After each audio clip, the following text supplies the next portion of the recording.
Pessoal, boa noite.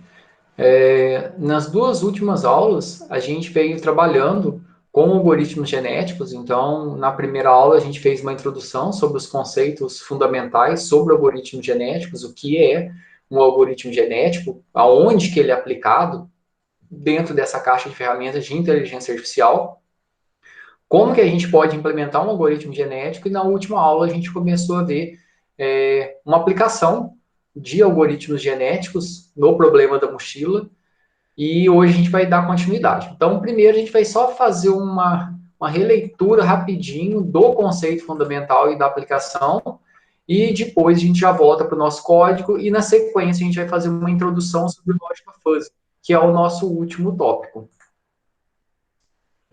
Então, relembrando lá, dentro da IA a gente tem várias técnicas que se aplicam a diferentes problemas.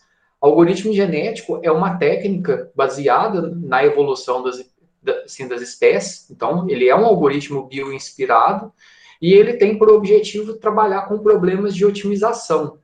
Então, se eu tenho um problema onde meu espaço de busca é muito grande, a quantidade de possibilidades que eu tenho para resolver o problema ela é muito grande, a gente pode aplicar algoritmos genéticos para poder resolver esse tipo de problema.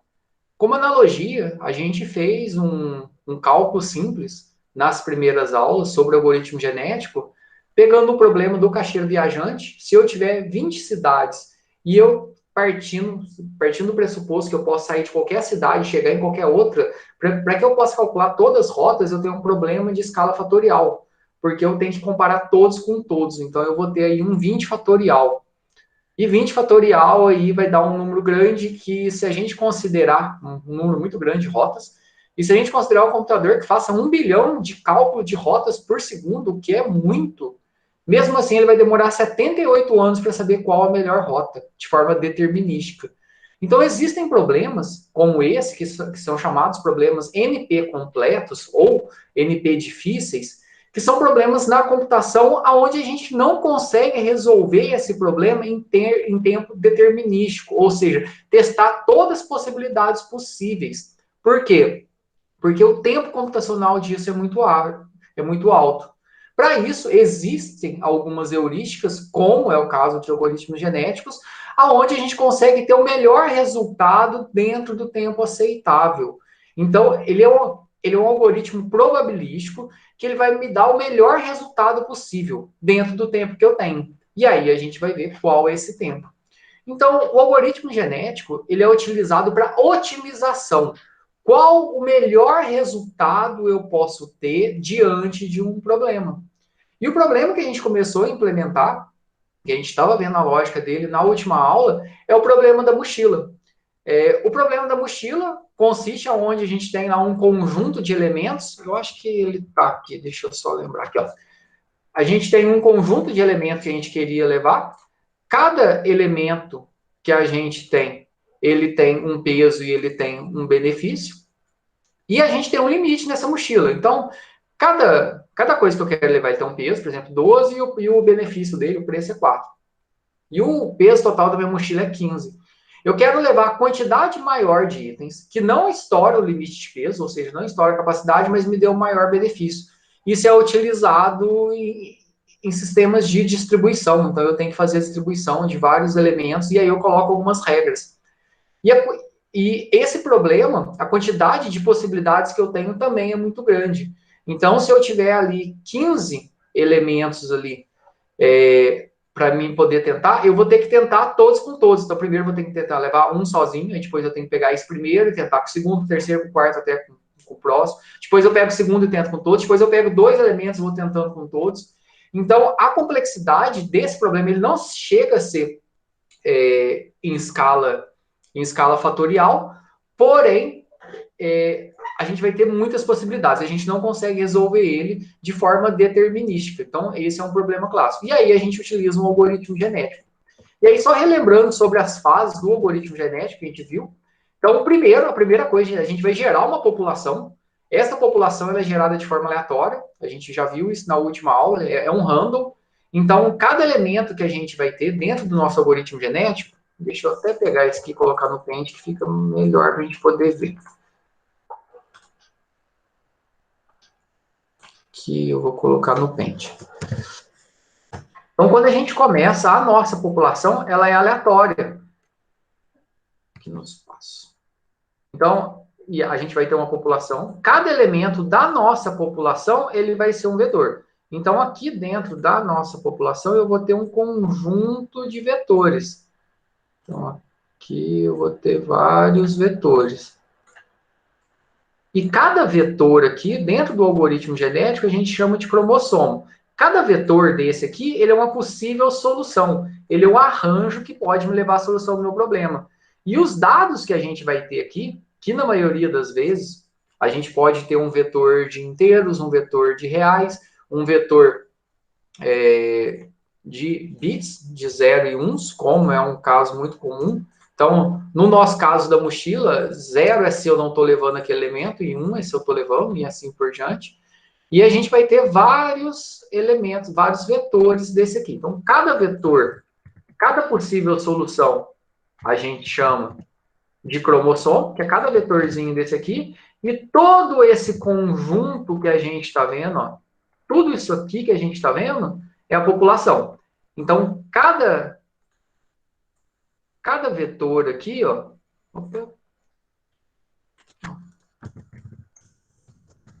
cada vetor é um cromossomo, que é uma possível solução do problema. Então, cada vetor, ele é um cromossomo que ele consiste numa possível solução do nosso problema. Ah, quantos vetores eu vou ter aqui? Ah, vai depender do meu problema. Se eu tiver muitas características, então eu vou ter que ter uma população maior. Então, tudo isso que a gente tem aqui, ó, todo esse conjunto aqui que a gente tem, ó, tudo isso daqui é a nossa população. Então, tudo isso aqui, ó, deixa eu até mudar a cor. Tudo isso aqui é a população. Então, esse conjunto de vetores que a gente tem são as possíveis soluções. Cada solução dessa aqui, ela vai ser avaliada. Então, a gente vai gerar uma população. Essa possível solução, geralmente, a gente inicia ela de forma aleatória e a gente vai avaliar. Então, a gente faz o processo de avaliação aqui dessa possível solução. Então, eu vou fazer o processo de avaliação. O que é avaliação? Depende. Então, no caso da mochila, o que vai ser a avaliação? Ó, é se eu estou levando um determinado item. Pensa que eu tenho lá um vetor de itens. E aí a gente ilustrou isso. Então, é se eu estou levando e 0 é se eu não estou levando. Então, eu vou avaliar. De acordo com se eu estou levando ou não estou levando, cada vetor ele vai ter uma pontuação frente ao benefício, porém não pode estourar o peso. Se ele estourar o peso, ele tem avaliação 0. Então, cada vetor desse aqui, ó, ele vai sendo avaliado.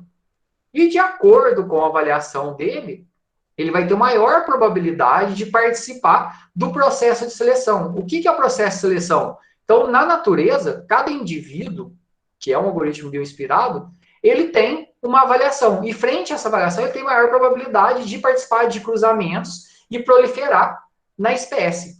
Então, aqui, de acordo com a avaliação, a gente vai selecionar alguns indivíduos, vai realizar cruzamento entre esses indivíduos, ou seja, aqui, os operadores genéticos, então a gente gera a população, faz a seleção, aplica os operadores genéticos. O que são os operadores genéticos? É o cruzamento desses indivíduos, e depois eu posso ter mutação nesses indivíduos, ou seja, nesses filhos. Isso acontece na natureza também. E aí eu tenho um módulo população que é o quê? Que é descartar, porque se eu falei que a minha população começou com 20, ela não vai aumentar, ela vai continuar com 20. Então, se eu fiz seleção e fiz cruzamento, então se eu fiz 10 cruzamentos, gerou 20 novos indivíduos. Então eu tinha 20 e ficou com 40. Então eu vou ter que descartar 20 e continuar. Se eu cheguei no meu critério de parada, que é a quantidade de ciclos por causa do tempo, ou eu cheguei no indivíduo que ele tem a avaliação que eu espero, eu paro. Se não, eu faço a avaliação de novo, seleciono, faço cruzamento, aplico mutação se for o caso, e descarto alguns indivíduos. Esse descarte, um dos métodos que é feito, que a gente citou na última aula, é o método elitista, aonde a gente vai descartar os indivíduos que têm a menor pontuação. E a gente vai dar preferência para os indivíduos que tiverem a maior pontuação. Isso a gente tem um problema depois, quando a gente faz isso, a gente vai ver que todos os indivíduos eles começam a ficar iguais. Então, vamos voltar lá para o nosso código. Esse código está aqui no ambiente virtual, Quem não pegou ele, pegue. É só abrir ele no NetBeans, ele já está pronto. Aqui, ó, tá em algoritmos genéticos. Aí tem aqui, ó, algoritmo genético pronto. É um zip. É só descompactar, abre o NetBeans e abrir ele. E aí já consegue seguir o que a gente está vendo. Se por acaso você não tiver com o NetBeans aí agora no momento, é só seguir a aula e depois você abra e você vai vendo passo a passo para poder mexer. Então, porque aqui já tem tudo pronto. Então, a gente tem aqui, tem o início aqui, que é o main, né? E tem o algoritmo genético Java, onde que está propriamente o código, que a gente vai entender algumas coisas aqui. Eu vou só rodar ele primeiro, só para a gente poder entender aqui. A gente já fez algumas coisas na última aula, então tem alguns parâmetros que são importantes, que é a quantidade de gerações ou ciclos, o tamanho da população, ela tem que estar relacionada ao tamanho, a quantidade de características. Mas onde que estão as minhas características aqui, que é o tamanho do cromossomo? Nesse caso aqui, o problema ele está importando, deixa eu pegar aqui, ele está importando um arquivo em CSV, onde tem lá todos os dados. Deixa eu abrir a pasta.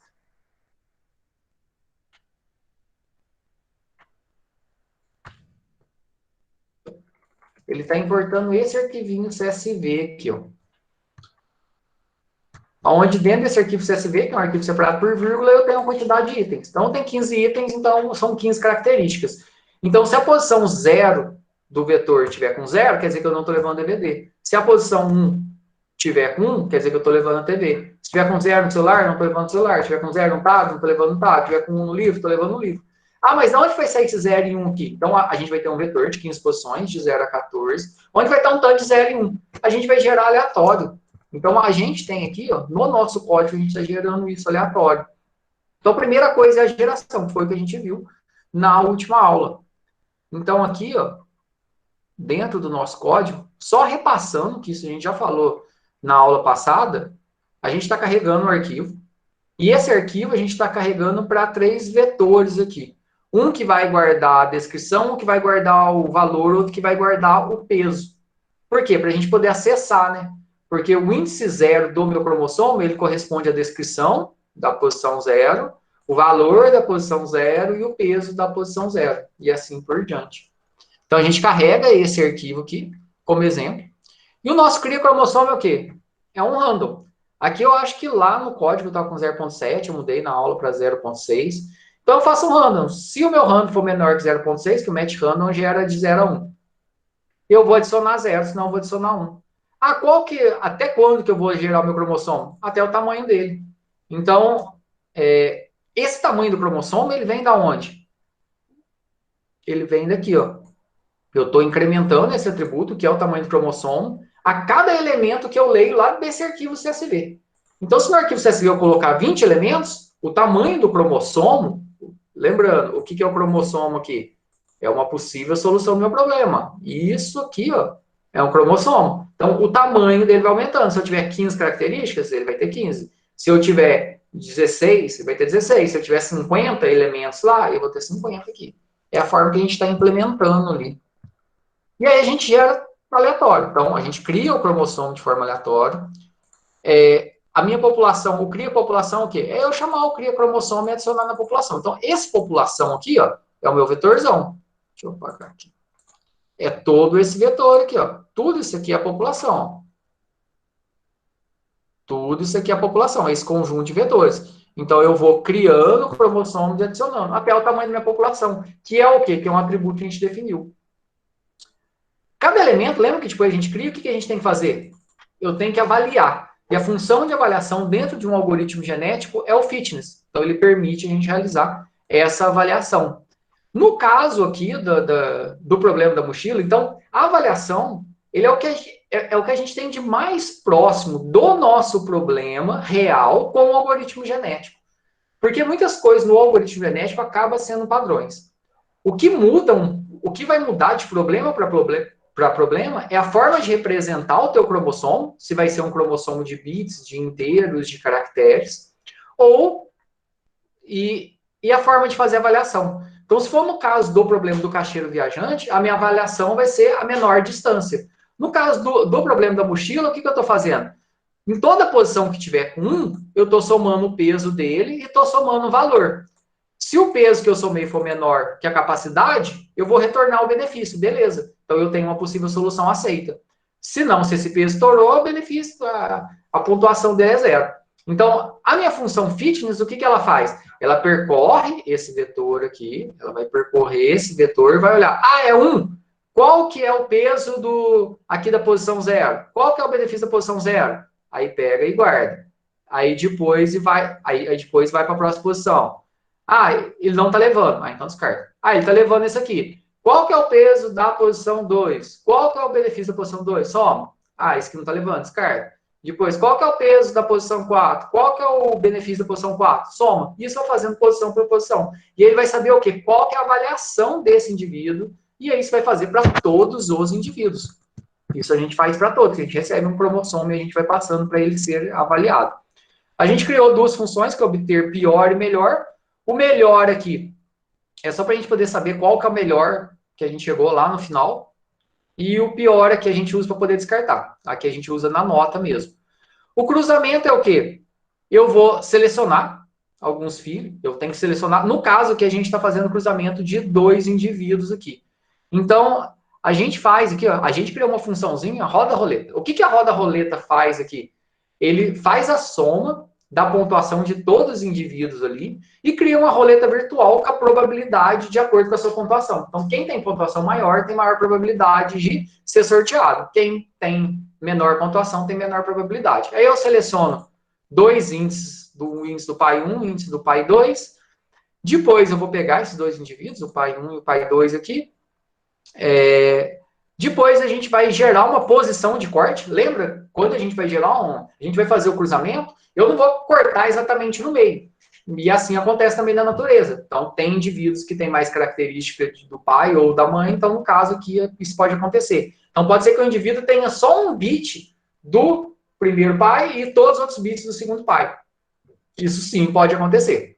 Então, a gente define uma posição de corte e a gente faz lá o processo de cruzamento. Então, até a posição eu estou adicionando no filho 1, da posição. Depois, a outra parte eu estou adicionando no filho 2. E aí eu inverto depois, né?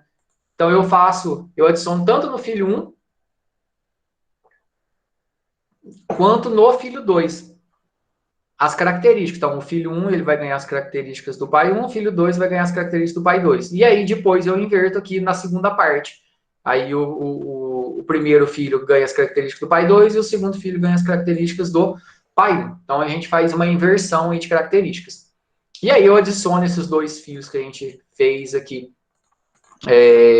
dentro aqui do nosso vetorzinho de fios. Então, a gente dá um return aqui, porque a gente está retornando um vector. E a gente vai ter mais fios, e esses fios eles vão ser adicionados. A mutação, a gente faz um random, de 0 a 1. Como é um vetor de bits, o que, que a gente faz? Se naquela posição que eu sorteei tiver 1, eu coloco 0. Se não, se tiver 0, eu coloco 1. Mas qual que é a probabilidade de mutação? Eu faço um random aqui de 0 a 100. Um random até 100. Então, se esse valor que eu sorteei for menor que a minha probabilidade de mutação, aí eu vou fazer a mutação. Então, lá aqui no exemplo, a gente colocou probabilidade de 15%. Então, se eu sortear um valor de 0 a 14, ou seja, se o meu V for menor que a probabilidade, que é 15, ele vai fazer mutação. Então, não é toda hora que vai fazer. E toda hora que faz mutação, a gente nem está dando um print aqui. Acho que é legal depois colocar um print aqui, ó, se fizer uma mutação aqui, ó, se cair aqui dentro, ó, se quiser, a gente pode até dar um sort aqui, ó, só para a gente ver que aconteceu mutação. Sort. Ocorreu mutação. Só para a gente poder saber, porque senão a gente não vai enxergar quando está acontecendo. Isso aqui é legal. Aí o roda-roleta é só o sorteio, o gerador da roleta. Outra técnica de seleção, a roleta é outra técnica é o torneio, que também está implementado aqui. Eu acho que na hora de chamar aqui, a gente está chamando a roleta. O torneio, no caso aqui, ó, a gente está sorteando 3 indivíduos aqui, 3 indivíduos qualquer. E aí, ver quem tem a maior nota desses 3 sorteados. Então, a gente não prioriza só aqueles indivíduos que sempre têm a maior nota, porque se ele tem a maior probabilidade da roleta, ele vai cair a maioria das vezes.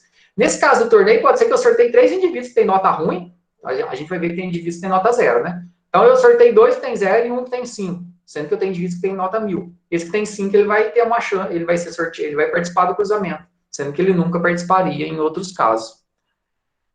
O nova população aqui é o descarte, né? Pela quantidade de cruzamentos, eu vou remover 2 filhos que foi gerado. 2 filhos não, né? 2 indivíduos. Então, sempre meu algoritmo ele vai evoluir. E aqui os operadores genéticos é só chamando, né? Chamando aqui para poder fazer o cruzamento, adicionando esses filhos no vetor, aplicando mutação nos dois, ou seja, chamando a probabilidade de aplicar, né? E lá vai fazer o random e se vai aplicar ou não é outra coisa. E aí adiciona esses 2 filhos aqui. E aqui é só um mostra, e depois aqui é só um executa aqui. A gente vai sair de 0 até a quantidade de gerações que foi definida. E depois, no final, a gente vai ver qual que é a melhor solução. Lembra lá o obter melhor que a gente precisou? Só para poder mostrar. Vai mostrar a nota do melhor. E a gente vai mostrar o que ele está levando, de acordo com os vetores, né? Que é o de descrição, peso e valor dos itens. Ou seja, se a posição do vetor tiver com 1, ele está levando. Senão, ele não está levando. E aí a gente consegue enxergar de forma bem clara. O código em si, ele não é complexo. Vocês podem ver que não tem nada aqui de biblioteca específica. Só tem um vetor mesmo, um array list normal. Vamos rodar aqui só para a gente poder ver funcionar e a gente pode mudar algumas características e adicionar mais alguns elementos.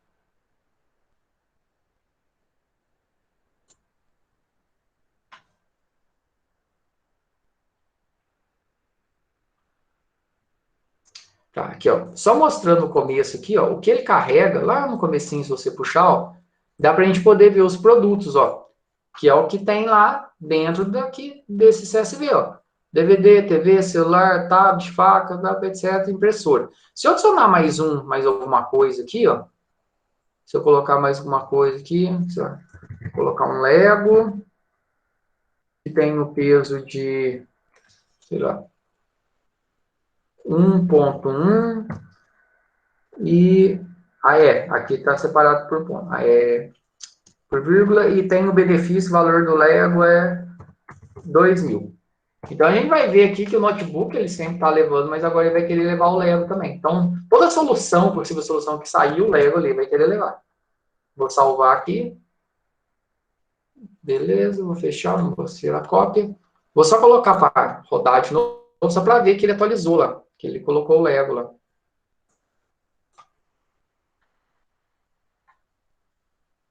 Não, desculpe. Eu acho que eu abri em outro lugar. Deixa eu ver.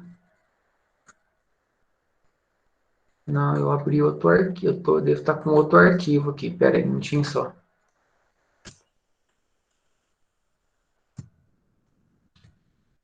Deve ter mexido no arquivo de outro lugar. Não, mexi no certo.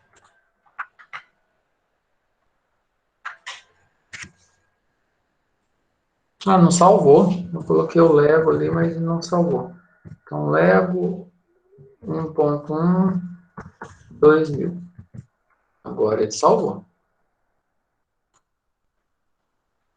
Tá, 14. Beleza, agora eu vou rodar de novo aqui só pra gente poder ver se ele atualizou. Aí você pode mexer no arquivo também.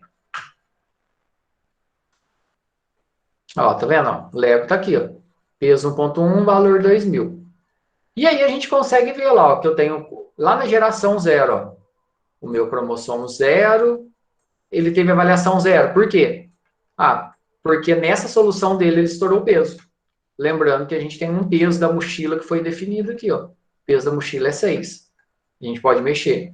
O indivíduo 1 tem peso 0. Aí depois o indivíduo 2, ó, tá vendo? Ó, a avaliação dele é 3.868. Por quê? Ele está levando um Lego. E o que o algoritmo vai começar a entender? Todo indivíduo que tiver uma nota maior, ele vai ter maior probabilidade de perpetuar e não vai ser removido, porque a gente está removendo só os piores. Então a gente vai ver que sempre esses indivíduos eles tendem a se manter, ó. 3.800, 3.300, 0, 0, 0, ó, um com 1.000, outro com 1.000 e pouco, tá vendo? Um com 4.000 aqui. E a gente vai ver, se a gente for descendo, ó, tem um tanto de 0, e a gente vai passando algumas gerações, ó, um pouquinho que passou aqui já, ó. Deixa eu ver que geração que é essa aqui.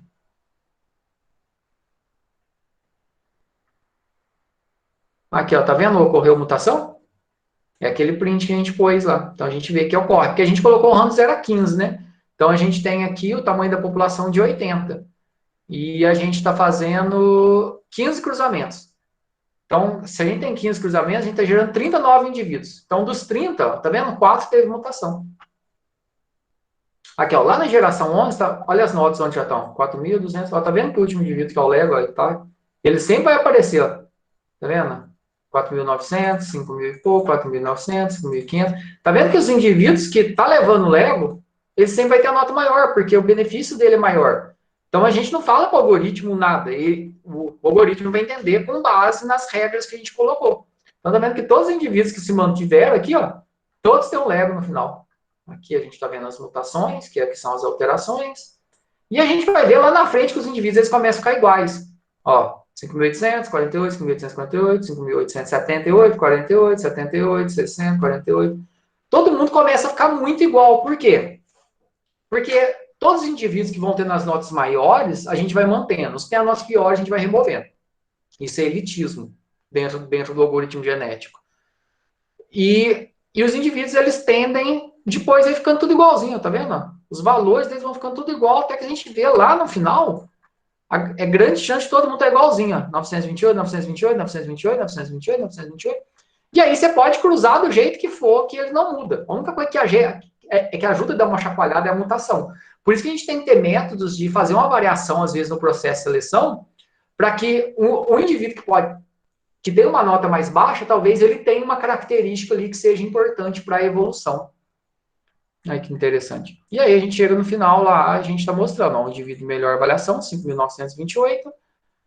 E aí a gente tem lá os que ele está levando, ó, DVD, celular, tablet, livro, notebook e tem o Lego. Com as características que a gente tem aqui, ó, que o notebook ele pesa 2 e vale 1.800, e o Lego pesa 1.1 e vale 2.000, a gente pode rodar várias vezes, que vai ser difícil uma vez a gente ter um resultado que não tem o notebook e o Lego. Quer ver? Ó, vamos rodar mais uma vez a gente ver. Olha lá, o Lego está aparecendo e o notebook está aparecendo. E a nota 5.938, eu não sei se é 38 ou 28 antes. E aí vocês podem mexer nas características.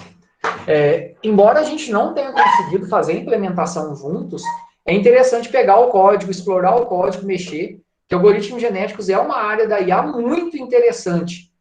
Não é o que a gente vê mais no dia a dia, o que a gente vê no dia a dia é a parte de machine learning, principalmente redes neurais, que é o que a gente vê acontecendo, mas toda essa parte é importante a gente conhecer as diversas ferramentas. E agora a gente vai fazer uma introdução rápida aqui numa próxima ferramenta. Nessa parte do algoritmo genéticos, tem alguma dúvida? Algum comentário?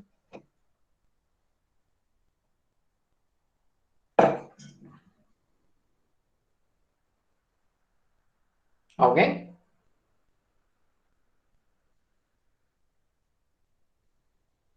Nenhuma dúvida? Tudo tranquilo? Então vamos continuar aqui.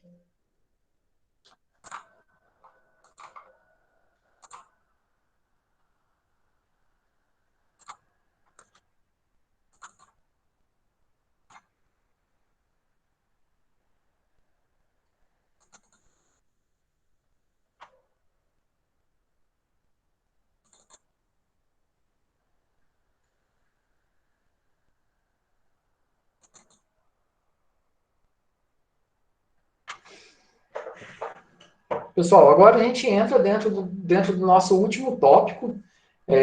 Ainda dentro dessa perspectiva que a gente vem falando, que a gente tem diferentes ferramentas dentro da IA, uma das ferramentas que a gente tem, que também é importante, é a lógica fuzzy ou a lógica difusa, ou lógica do impreciso. É uma técnica de IA que também é muito importante, um profissional da computação conhecer, saber o que é. Infelizmente, a gente não vai ter tempo de programar, de trabalhar mais a fundo, mas a gente vai ter esse restante da aula de hoje para ver os conceitos fundamentais. E amanhã a gente vai ver um código lá, como que isso funciona também na prática. Se eu quiser implementar, da onde que sai isso, como que eu consigo fazer o controle. A lógica difusa, dentro das técnicas de IA, é uma técnica utilizada para poder fazer controle. Então, a gente vem lá dentro de machine learning, que é para poder fazer o aprendizado, principalmente redes neurais lá que a gente viu e as diferentes técnicas.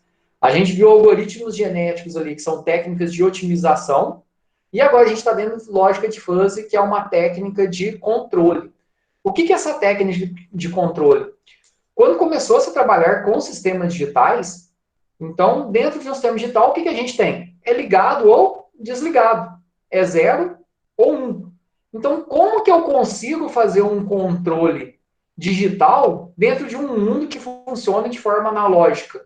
Então, quando a gente vai fazer um controle normal de algo, se está quente ou se está frio, a gente vai mudando aos poucos a temperatura. Então, a gente vai mudando.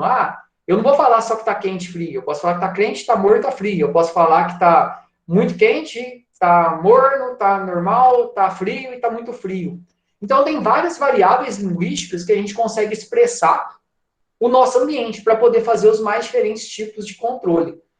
Então, quando a gente fala em lógica fuzzy, ela é uma extensão da lógica booleana. Até eu coloquei uma videoaula no ambiente agora, é bem interessante, que ela é bem ilustrativa, é um complemento, vale, assistam lá, e esse conteúdo também está lá. Então, lógica fuzzy é uma extensão da lógica booleana. Então, quando a gente fala lógica booleana, é 0 ou 1, ligado ou desligado. Agora, para a lógica fuzzy, a gente tem essa mudança. Quem criou esse conceito foi o Loftus Adé, da Universidade de Berkeley, em 1965. O artigo dele, que é esse aqui, Fuzzy Sets, que faz a descrição da lógica fuzzy, da criação, lá em 1965, esse artigo também está disponível no ambiente virtual. As taças aqui, elas ilustram bem o que é a lógica fuzzy. Então, quando eu olho para uma taça, por exemplo, essa aqui, eu vou falar, ela está cheia ou está vazia? Depende. Ela não está cheia, mas ela também não está vazia. E essa taça aqui, ela está cheia ou está vazia? Não, ela não está cheia, ela está mais para vazia. Então, ela está pouco cheia, ou ela está quase vazia. Essa aqui, ela tá no meio. Essa aqui, ela está quase cheia. Essa aqui está muito cheia. Então, como que eu vou fazer um tipo de controle desse sem precisar trabalhar com valores discretos e determinísticos? Ou seja, eu conseguir trabalhar dentro de um intervalo contínuo de valores, aonde eu consigo quantificar algo que é impreciso, que eu consiga fazer o controle de algo. Então, se eu falar quanto eu estou perto do carro da frente, qual que é a pressão do freio que o sistema vai ter que aplicar? Não é 0 ou 1. Não é se chegou menor que 2 metros, freia. Não é 1. Porque se eu fizer 1, o carro vai travar e quem vier atrás vai bater. Então, eu vou ter um nível de intensidade relativo à leitura que eu fiz. E esse processo de realizar controles de sistemas digitais utilizando níveis de pertinência, que a gente chama, é feito com lógica fuzzy. E aí a gente tem alguns livros que são base.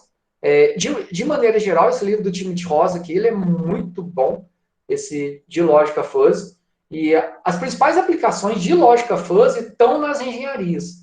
Tanto que é um conteúdo que é amplamente explorado, principalmente lá em engenharia elétrica, engenharia de controle e automação, muito. Então, é um conteúdo de computação que está muito relacionado à parte de engenharias. A nível nacional, tem esse livro aqui, que ele é um conjunto de artigos, de capítulos ali, que é bem interessante, sobre lógica fuzzy, essa organização aqui.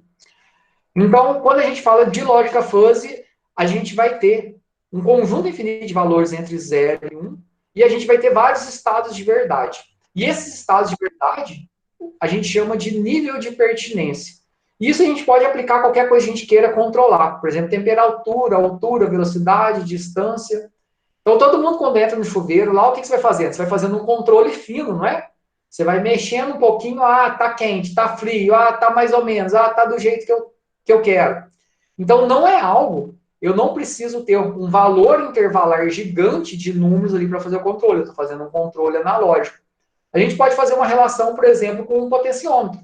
Então, um potenciômetro, aquele dimer lá, que você consegue girando ele de pouquinho a pouquinho, e aí você vai fazendo com que a luz vai ficando mais forte ou mais fraca. Porque no potenciômetro você está aplicando uma resistência para poder limitar a tensão que está indo para aquela lâmpada, e aí ela vai ficar mais forte ou mais fraca, de acordo com o nível de intensidade, do controle que você fez. Mas esse controle que você está fazendo é um controle analógico. Como eu consigo fazer um controle digital de algo parecido dentro desses moldes? Para isso, a gente utiliza lógica fuzzy. Então, dentro da lógica tradicional, a gente tem, eu tenho grupos tradicionais, tá frio ou tá quente. Na lógica fuzzy, eu vou ter um conjunto de nível de pertinências entre os diferentes conjuntos. Então, eu vou sair de frio, muito frio, frio, aí está esquentando, e aí eu vou ter a variação de morno, de normal até morno, até que vai ficar quente, até ficar muito quente. Então, a gente vai perdendo pertinência para um grupo e ganhando pertinência no outro. Então, eu não passo de maneira abrupta de um conjunto para outro. Então, esses conjuntos, eles se sobrepõem aonde eu vou ter níveis de pertinência. Então, pode ser que um determinado valor, se eu falar que a temperatura está 20, está frio ou está calor? 20, a pertinência para mim para frio está de 0,6, para calor está de 0,4. Então, reparem que se eu falar uma temperatura com 20 e eu falar níveis de pertinência dessa maneira, eu vou ter que esse valor ele faz parte de dois conjuntos ao mesmo tempo, só que com intensidades diferentes, com pertinências diferentes. Isso é lógica fuzzy.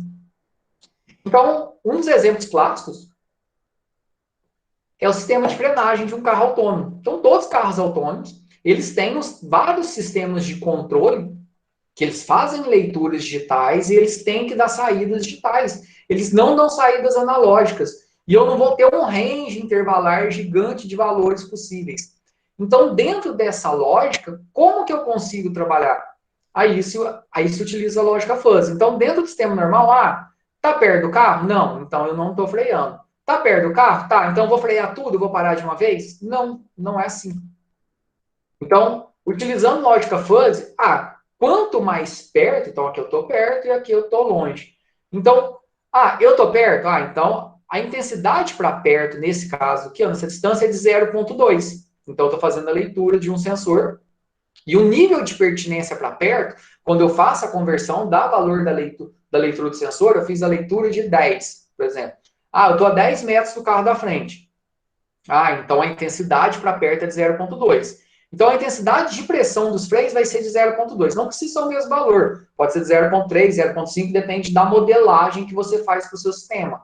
Tá perto do carro? Sim, está muito perto. Por exemplo, aqui 2 metros. Então a intensidade do freio também vai ser maior, de 0,7, 0,8. Então, o que a lógica fuzzy faz? Permite fazer controle de sistemas digitais com níveis de intensidade, não só com 0 e 1, ou com valores definidos dentro de uma escala discreta. Eu posso ter de 1 a 10, por exemplo. Mas isso pode não ser suficiente, porque dentro da lógica fuzzy eu posso ter qualquer valor intervalar entre 0 e 1. Então, eu vou ter um nível de intensidade numa escala infinita entre 0 e 1. Dentro da lógica fuzzy, a gente vai ter o conceito de variável linguística, que é o que a gente vai definir. E essa variável linguística que a gente vai ter, que é algo que a gente vai modelar, então eu vou ter uns conjuntos, conjunto de distância, idade, temperatura. E a gente vai ter as nossas variáveis aqui, por exemplo, muito longe, os nossos valores linguísticos, né? É a variável que eu vou modelar, o meu conjunto fuzzy, e os valores linguísticos. Então, para a distância, eu posso ter muito longe, longe, perto e muito perto, que esse pequeno se considera. Idade, jovem, adulto, idoso, ancião. Temperatura, muito frio, frio, morno, quente.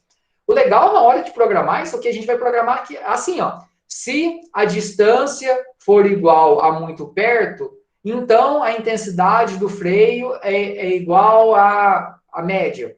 Se a distância for igual a muito longe, então a intensidade do freio é nula. A gente vai programar, na hora de programar aqui dentro da lógica fuzzy, depois que a gente modela, a gente programa com variáveis linguísticas. Então, lógica fuzzy, mais uma vez, é importante entender, lógica fuzzy é utilizado para controle. E assim, dentro de qualquer problema, né? Você tem que ter um especialista na hora de fazer a modelagem. Assim como o algoritmo genético, você precisa ter alguém para poder fazer a ligação do problema, te ensinar como vai fazer a avaliação. Aqui dentro da lógica fuzzy, a modelagem do problema que vai definir como tudo vai acontecer. E, logicamente, o conjunto de regras, né? Dentro do conjunto clássico, da lógica CRISP, né, ou lógica booleana, o que é uma pessoa alta? Pessoa alta que tem mais de 1,75, por exemplo. Então, até 1,75 é baixo. Passou de 1,75, ela vira alto, de repente. Então, o objetivo de lógica fuzzy é que a gente consiga fazer esse controle dentro de níveis de pertinência. E aí a gente tem um gráfico aqui XY. Então, se a pessoa tem 1,60, ó, 1,60, então aqui eu tenho uma sigmoide, que eu estou modelando o meu problema aqui. Então, se eu tenho 1,60, a pertinência para alta é de 0,5. Se eu tenho 1,70, a pertinência para alta é de 0,8. Se eu tenho 1,75, a pertinência para alta é de 0,9. E aqui um valor aqui, por exemplo, 1,80, a pertinência para alta é 1 e aí vai embora, né? Esse valor segue contínuo aqui. Então, dentro de lógica fuzzy, a gente tem níveis de pertinência para a entrada desses valores. Então, eu não tenho mais 0 ou 1, pertence ou não pertence. E sim, pertence com qual nível de pertinência. Então, quando a gente fala em lógica fuzzy, entender o que é nível de pertinência é muito importante. Então, eu quero saber o quanto um determinado, um X pertence a um conjunto. Então, eu não tenho mais aquele 0 ou 1, né? Ou seja, qual que é o nível de pertinência de X para um conjunto? Então, eu vou ter um valor infinito entre 0 ou 1. Então, o X ele vai pertencer a um conjunto A, logicamente, dependendo do valor que entra e da modelagem que a gente fez dentro do sistema fuzzy. Então, se eu tenho que... Se a minha saída é 1, quer dizer que o meu valor de entrada, o meu x, ele é completamente compatível com o conjunto. Então, sei lá, a altura é 1,80, então é 1. Então, ele é completamente compatível. Se é 0, ele não é nada compatível. Então, voltando aqui, ó, uma pessoa que tem altura aqui de 1,30, a pertinência dele para alta é 0. Então, ele é nada compatível. E qualquer outro meu x que tiver entre 0 e 1, ele tem uma pertinência parcial. Quando a gente está falando de lógica fuzzy, a lógica booleana ela é também chamada de lógica CRISP. Então, quando a gente fala em teoria clássica, lógica booleana, dentro aqui do mundo fuzzy, né, quando a gente vai tratar de lógica fuzzy, se a gente vai falar de lógica CRISP, é a lógica booleana. É a lógica de 0 a 1, do tudo ou nada, pertence ou não pertence. Então, mais uma vez, dentro da lógica booleana, como que a gente vai programar? Se a idade for maior que 52, se não é jovem. Então, não muda assim, né? Eu poderia fazer range, tá? Mas você pode fazer que de 20 a 30 ele é adulto. Depois de 30 a 50, ele é, sei lá, até 50 é adulto. Depois de 50 para frente, ele já está idoso. A gente pode fazer quantos grupos, mas se a gente faz um if dessa maneira, ele está mudando de conjunto de forma abrupta, de um 0 ou 1. Então, quando a gente vai tratar de lógica fuzzy, a gente já tem um modelo diferente. Então, se eu fosse aqui usando uma função aqui trapezoidal, se eu falar o que que uma pessoa... Eu tenho 3 conjuntos que a gente está modelando aqui. Então, a gente tem a variável aqui, por exemplo, idade, e a gente tem 3 conjuntos fuzzy. E aqui a gente está definindo aqui jovem, adulto e idoso. Então, se eu falar de uma pessoa com 5 anos, qual que é a pertinência dela para jovem? Ah, a pessoa com 5 anos, a pertinência dela para jovem é de 0,3. Uma pessoa com 10 anos é de 0,5. Uma pessoa, não, com 10 anos já vai dar aqui, né? Já vai dar quase aqui em cima. Vai dar jovem. Uma pessoa com 18 anos, ela ainda tem pertinência para jovem. Uma pessoa com 20 anos, ela está começando a pertinência para adulto, e se eu pegar com 20 anos, que é quando ela começa a perder pertinência para jovem. Uma pessoa com 25 anos, ela vai estar aqui no meio, ó. Ela vai estar com 0,5 pertinência para jovem e 0,5 pertinência para adulto. Uma pessoa com 30, ó, ela já vai estar aqui com pertinência de 0,8 para adulto e 0,2 para jovem. Então, quando a gente enxerga isso aqui, e aqui no final, né? Por exemplo, uma pessoa com 60, ela está ganhando pertinência para idoso. Até que lá com 80, ela ganha pertinência máxima e ele sempre vai ser idoso. Então, o nível de pertinência, ele vai depender do valor de entrada. Então, aqui a gente vai ter um valor de entrada. Esse valor de entrada, quando a gente converte aqui para um desses conjuntos aqui, isso a gente chama um processo de fuzzificação. Então, fuzzificação é a gente pegar um problema que a gente tem e definir para essa minha variável quais os conjuntos fuzzy. E se eu entrar com um valor, como que isso vai ser modelado? Então se eu entrar com 70, ele vai bater aqui. Ele tem uma pertinência só para idoso de 0,6. Mas quem que definiu isso? É quem modelou o problema, quem fez o processo de fuzzificação desse controle. Aqui a gente tem aqui diferentes níveis de pertinência. Tem jovem, maduro e idoso. Então, se eu falar aqui, ó, qual que é o nível de pertinência para uma pessoa com idade de 30? Então, se eu tenho uma pessoa com 30 anos, ó, com 30 anos, ó, ela está bem aqui no meio, ó. Ela está o quê? Ela está com pertinência de 0,5 para jovem, 0,5 para maduro. Uma pessoa com 45, ela está aqui, ó. Ela está com pertinência máxima para só maduro. Uma pessoa com 60, ela está aqui, ó. Ela está com pertinência de 0,5 para maduro e 0,5 para idoso. Uma pessoa com 80, ela está com pertinência só para idoso. Quem que criou esses modelos aqui? O especialista que quer fazer o controle. Aqui a gente está pegando como exemplo idade, mas isso pode ser feito com qualquer tipo de controle. Temperatura, com velocidade, com intensidade, qualquer coisa. Então, voltando. Aonde que a gente aplica a lógica fuzzy? No controle. Como que a gente aplica? Então, dependendo do problema, existe esse processo de modelagem, que a gente chama de fuzzificação. Ou seja, o especialista vai olhar, eu quero modelar velocidade. Se eu vou modelar a velocidade, eu tenho que criar os meus conjuntos fuzzy para a minha variável velocidade. E esses conjuntos fuzzy, depois, eu vou criar lá rápido, lento, normal e rápido. E aí eu vou falar, se a velocidade é igual a lento, então a intensidade do freio é igual a nulo. Então, vai depender do especialista que a gente quer modelar o problema. Então, aqui eu tenho um determinado conjunto fuzzy, e um valor x ele pode pertencer a um conjunto aqui com um determinado grau de pertinência. Então, x ele pertence a um outro conjunto aqui, que é o universo de discurso dele, de acordo com a sua função de pertinência. Dentro do conjunto fuzzy, o que é mais importante é a função de pertinência. Como que eu fiz o processo de fuzzificação do meu problema? Então, lógica clássica, 0 ou 1, tá? Pertence ou não pertence a um conjunto. Aqui, ó, não pertence nada, começa a perder pertinência no conjunto, ganhar no outro, até que tudo isso muda. Então, como que acontece as coisas dentro de um sistema fuzzy? A gente vai ter um banco de regras, que isso a gente vai criar, que vai ser os nossos if-else. Só que esse if-else que a gente vai criar, como eu falei, vai ser se a velocidade for igual a lento, então a intensidade é igual a nula. Se a velocidade é igual a rápida, então a intensidade é igual a média. Então a gente vai ter o nosso sistema físico. Esse sistema físico a gente vai fuzzificar. Então eu quero fazer o controle do ventilador, utilizando um sistema digital. Então, eu vou fuzzificar a velocidade do ventilador. Então, eu sei qual variável. O processo de fuzzificação é definir a variável e definir os conjuntos fuzzy. Então, velocidade eu vou ter o quê? Nula, eu vou ter lenta, eu vou ter normal, eu vou ter rápido e vou ter muito rápido. Então, esses são os conjuntos fuzzy que a gente vai utilizar como variável linguística para as nossas regras. Aonde começa lento e até onde vai lento no nível de intensidade, aonde começa o normal, até onde vai o normal, onde começa o rápido e até onde vai o rápido, isso depende do especialista que está modelando. A gente define esses valores, a gente vai ver isso amanhã. Então, esse é o processo de fuzzificação.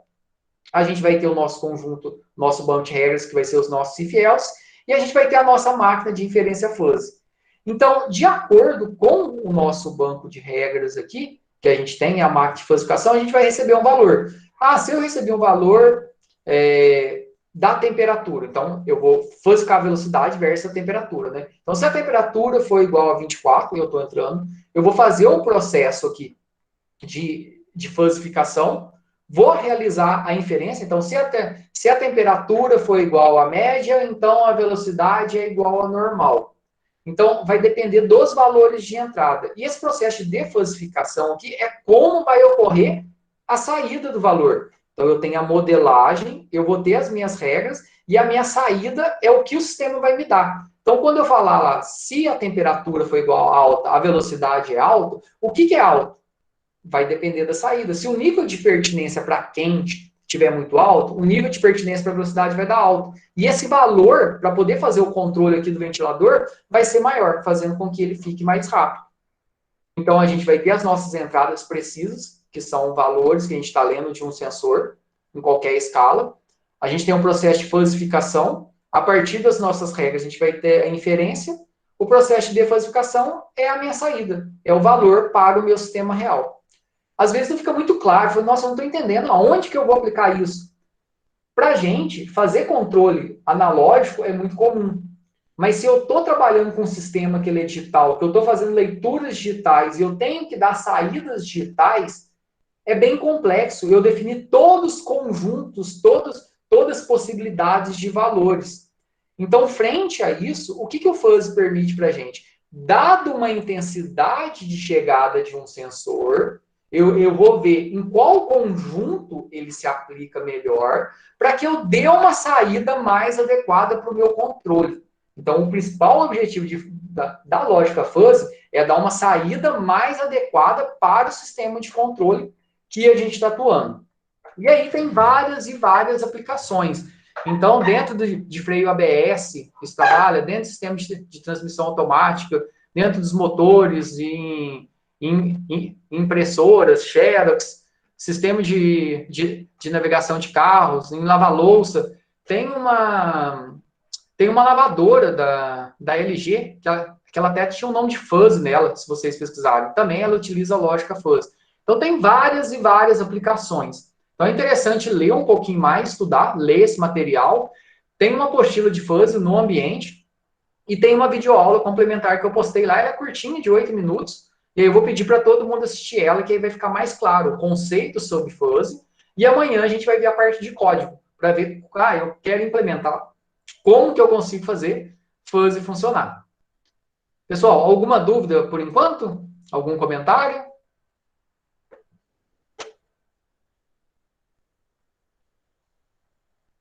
Tudo tranquilo?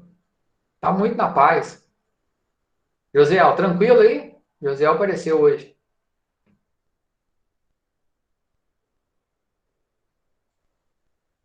Beleza. Josi, Raíssa, Aline também, tudo de boa?